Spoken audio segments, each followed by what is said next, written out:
சென்னை திருவொற்றியூரில் மாடு முட்டியதில் மதுமதி என்ற பெண் படுகாயமடைந்த நிலையில் மருத்துவமனையில் சிகிச்சை பெற்று வருகிறார். தற்போது உடல்நலம் தேறி வரும் அவர் தன்னை மாடு தாக்கியது குறித்து சத்தியம் தொலைக்காட்சிக்கு அளித்த சிறப்பு நேர்காணலை தற்போது பார்க்கலாம்.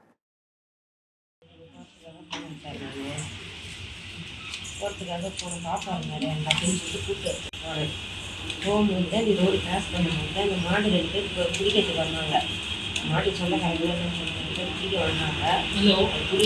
அது பிடிக்க வராங்கன்னு சொல்லிட்டு ரோடில் யாருமே இல்லை.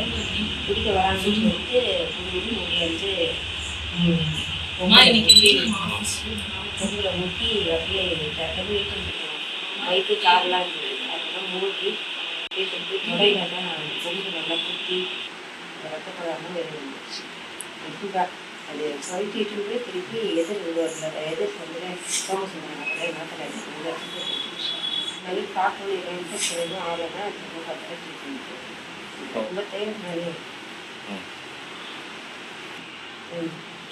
அந்த காரு பைக்கெல்லாம் நின்றுச்சு. அதெல்லாம் மூங்கின்னு தான் தூங்கிடுச்சு. அந்த பக்கத்தில் ஒரு அயன் கடைக்காரங்க சார், அவர் தான் வந்து காப்பாற்றினாங்க. அவர் காப்பாற்ற போய் அவருக்கே காலில் சதெல்லாம் பேசிருந்து அவரோட ஹாஸ்பிட்டல் வச்சு அப்படியே வலிச்சுலே போயிடுச்சு. அப்படி வலிச்சு போட்டு தான் அந்த வண்டிகள்லாம் மோட்டிது. அப்புறமா அந்த இது வந்து கார் வருது, அந்த எல்லாம் அப்படி பேச்சு போயிடுச்சு.